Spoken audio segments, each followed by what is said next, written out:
गुरु प्यारी सात संगत जी, राधा स्वामी जी। संगत जी, आज 5 दिसंबर देहरादून में बाबा जी ने देहरादून की संगत को दर्शन देकर निहाल किया जी। और वहाँ पर संगत के साथ सवाल जवाब का भी प्रोग्राम किया था जी। संगत जी, हमें इसके बारे में कुछ अपडेट था, लेकिन हमने यह वीडियो इसलिए आपके साथ शेयर नहीं की क्योंकि हम नहीं चाहते कि बाबा जी की कुछ प्राइवेसी को हम तोड़ें जी। तो संगत जी, मैं कुछ शॉर्ट में आपको सवाल जवाब आपके साथ शेयर कर रहा हूँ जी। सभी संगत से मेरी विनती है कि इस वीडियो में शुरू से लेकर अंत तक बने रहें जी। संगत जी, जैसा कि आप सभी जानते हैं कि बाबा जी कुछ दिन पहले मसूरी गए थे जी। संगत जी, वहाँ पर मसूरी से आने के बाद बाबा जी ने देहरादून में सरप्राइज विजिट किया और सभी संगत को दर्शन दिए जी। तो संगत जी, आइए सवाल जवाब का प्रोग्राम स्टार्ट करते हैं। एक बीबी ने बाबा जी से पूछा कि बाबा जी, आप कहते हो कि सब कुछ अंदर है, फिर लोग मंदिर में और भगवान को ढूंढने क्यों जाते हैं? तो बाबा जी ने इस बीबी को उदाहरण के साथ समझाया कि बेटा, पुराने ज़माने में परिवार बहुत बड़े हुआ करते थे और उस समय गांव वाले मिलकर गांव में एक अलग कमरा बनाया करते थे। परिवार बड़े होने के कारण लोग मालिक की भक्ति घर पर नहीं कर पाते थे, इसलिए वह उस कमरे में जाकर मालिक को याद किया करते थे। और धीरे धीरे समय बीतने के साथ उस जगह को मंदिर कहना शुरू कर दिया। लेकिन फिर आगे चलकर लोगों ने मंदिर का मतलब ही कुछ और समझ लिया और वहां जाकर मालिक को ढूंढने लगे। फिर एक बीबी ने बाबा जी से पूछा कि बाबा जी, सब कहते हैं कि परमार्थ से जुड़ने के बाद और नामदान लेने के बाद कष्ट ज़्यादा आने लगते हैं। तो बाबा जी ने कहा कि कर्मी आपो आपनी के नेड़े के दूर। बेटा, सबको अपने अपने कर्मों का हिसाब देना है। इस बात से कोई फर्क नहीं पड़ता कि वह एक सत्संगी है या गैर सत्संगी।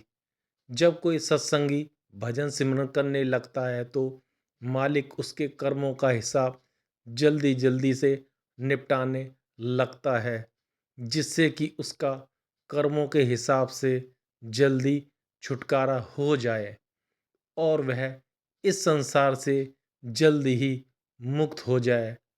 ऐसी सिचुएशन में सत्संगी पर कष्ट आने लगते हैं और उस समय हम यह सोच लेते हैं कि सत्संगी पर ज़्यादा कष्ट आते हैं, या यह सोचते हैं कि हम पर ही इतने दुख क्यों आ रहे हैं, जबकि यह बात बिल्कुल गलत है। कर्म ना कोई आपको दे सकता है और ना कोई आपसे ले सकता है। भाई, कर्मों का हिसाब हर हालत में देना ही पड़ेगा। फिर एक भाई ने बाबा जी से सवाल किया कि बाबा जी, एक सत्संगी को अपनी दिनचर्या कैसी रखनी चाहिए? बाबा जी ने समझाया कि बेटा, हमें बस एक बात का ध्यान रखना चाहिए कि हमारी वजह से किसी का दिल नहीं दुखना चाहिए। और इसके अलावा हम अपने दिन भर में जो भी काम करें, चाहे वो नौकरी हो, दुकान हो या कोई भी काम, हर काम को पूरी हम ईमानदारी के साथ करना चाहिए। फिर एक भाई ने बाबा जी से पूछा कि बाबा जी, जब मैं भजन सिमरन पर बैठता हूँ तो मुझे कभी कभी इतनी तेज प्रकाश दिखाई देने लगता है कि मैं डर जाता हूँ और ध्यान नीचे आ जाता है। ऐसी सिचुएशन में मुझे क्या करना चाहिए? बाबा जी ने समझाया कि बेटा, डरना नहीं चाहिए।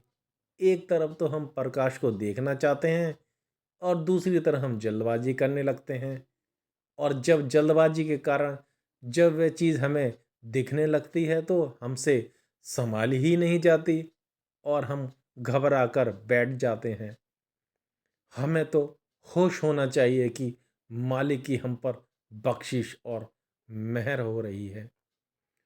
फिर एक भाई बाबा जी से कहने लगा कि बाबा जी, मेरा कोई सवाल नहीं है, मैं तो आपको बस इतना कहना चाहता हूँ कि अगर मैं किसी दिन सेवा पर न जाऊँ तो मुझे बेचैनी होने लगती है और मेरा मन दूसरे कर्मों में भी नहीं लगता, कामों में नहीं लगता।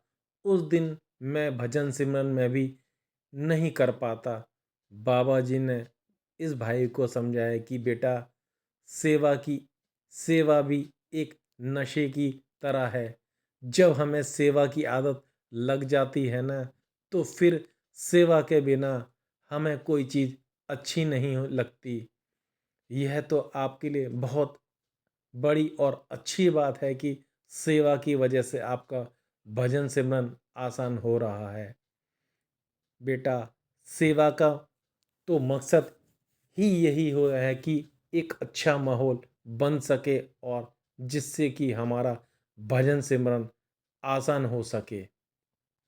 इसके बाद एक बीवी ने बाबा जी से पूछा कि बाबा जी, कभी कभी मेरी और मेरे पति की आपस में लड़ाई हो जाती है, जिससे मैं उनसे माफ़ी मांगूं, और मैं चाहती हूँ कि वह मुझसे ही पहले माफ़ी मांगे, जिसके कारण ईगो हर्ट होने लगती है। दिन आपस में पूरे दिन बात नहीं हो पाती। इस पर बाबा जी ने समझाया कि बेटा, माफ़ी मांग लेने से कोई छोटा नहीं हो जाता। माफ़ी मांगने से तो बेटा आपकी वडियाई है। आपकी जिससे ताकत होती है वही मांग सकता है, और बेटा, माफ़ी मांगने से कोई छोटा नहीं हो जाता। एक कमज़ोर इंसान के बस का नहीं होता किसी से माफ़ी मांगना। किसी लड़की ने बाबा जी से पूछा कि बाबा जी, मेरे घर के आसपास में कई बार मैं ऐसा कुछ देखती हूँ कि कुछ बुज़ुर्ग औरतें जो होती हैं वह छोटे बच्चे के ऊपर कुछ मिर्चें वार रही होती हैं। जब मैं उनसे कुछ ऐसा पूछती हूँ तो वह कहती हैं कि बेटा, तुम नहीं जानती, छोटे बच्चे जल्दी बीमार हो जाते हैं, तो बेटा उनके ऊपर मिर्च वारने से बच्चों की तबीयत ठीक हो जाती है और उनके ऊपर से बुरी नज़र उतर जाती है। तो बाबा जी ने जब ये उस लड़की का सवाल सुना तो बाबा जी थोड़ा सा मुस्कुराए और इस लड़की को समझाए कि बेटा, ऐसा करने से मालिक का लिखा बदल नहीं जाता। अगर इन सब चीज़ों से कुछ होने लगता तो फिर अस्पतालों में और डॉक्टरों की क्या ज़रूरत थी। जब भी कोई घर में बीमार हो तो मिर्च लाकर वार दो, बीमार आदमी ठीक हो जाएगा। बाबा जी ने समझाया कि बेटा, यह सब पुराने ज़माने की सोच थी। इन सब बातों में जो लिखा है वह नहीं बदल सकता। फिर किसी भाई ने बाबा जी से पूछा था कि बाबा जी, बच्चों के भविष्य की हमें हमें हमेशा चिंता रहती है, और इस चिंता के कारण बाबा जी हम अपने भजन सिमरन को ध्यान नहीं दे पाते, क्योंकि जब दिमाग में चिंता होती है तो मन को एकाग्र करना बाबा जी मुश्किल हो जाता है। तो फिर इस पर उस भाई को बाबा जी ने समझाया कि बेटा, माँ बाप अपने बच्चों के प्रति एक जिम्मेदारी होती है, लेकिन आमतौर पर क्या होता है, माँ बाप अपने बच्चों से वे उम्मीद लगा बैठते हैं जो वे खुद पूरी नहीं कर पाते। इसलिए माँ बाप को यह समझना चाहिए कि जो हमारी ताकत और हमारी कमजोरी है, हमारे बच्चों की ताकत और कमजोरी हमसे अलग हो सकती है।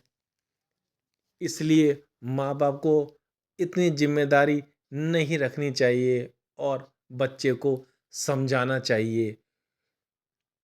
बच्चा समझदार बने और अपने पैरों पर खड़ा हो जाए, खुद से ही अच्छे और बुरे की पहचान बेटा वह कर सके। तो संगत जी, यह थे कुछ सवाल जवाब जो आज बाबा जी ने देहरादून की संगत के साथ करे थे जी। आशा करता हूँ कि यह सवाल जवाब आपको अच्छे लगे होंगे। संगत जी, अगर यह वीडियो आपको अच्छा लगे तो आप इसे शेयर भी कर सकते हैं, मेरे चैनल को सब्सक्राइब भी कर सकते हैं और कमेंट्स में राधा स्वामी लिखना ना भूलें जी। संगत जी, एक ज़रूरी आपसे हाथ जोड़कर विनती है जी। जो कल भाई बहन बाबा जी के सत्संग में जा रहे हैं, जो कि दिल्ली भाटी छतरपुर में हो रहा है, तो आप सभी से मेरी विनती है कि आप सब समय से पहले सत्संग में पहुंच जाए जी, जिससे आपको ट्रैफिक का जाम का सामना ना करना पड़े जी।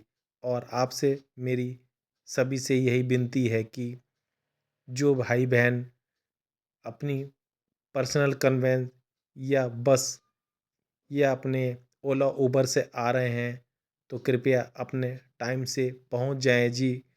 और वहाँ हमारे सेवादार भाइयों को सपोर्ट करें जी। जैसा भाई हमारे सेवादार भाई जिस लाइनों में आपको करें, आप उनका सपोर्ट कीजिए जी, जिससे आप सत्संग में टाइम से पहुंच जाए जी। तो संगत जी, आपको आपके साथ सवाल जवाब और बाबा जी का सत्संग भी शेयर किया जाएगा। तो संगत जी, इसी के साथ मैं आपसे विदा लेता हूँ। जल्दी ही मिलते हैं एक नई वीडियो के साथ। जब तक आप अपना और अपने परिवार का ध्यान रखिए। आप सभी को दोनों हाथ जोड़कर प्यार भरी राधा स्वामी जी।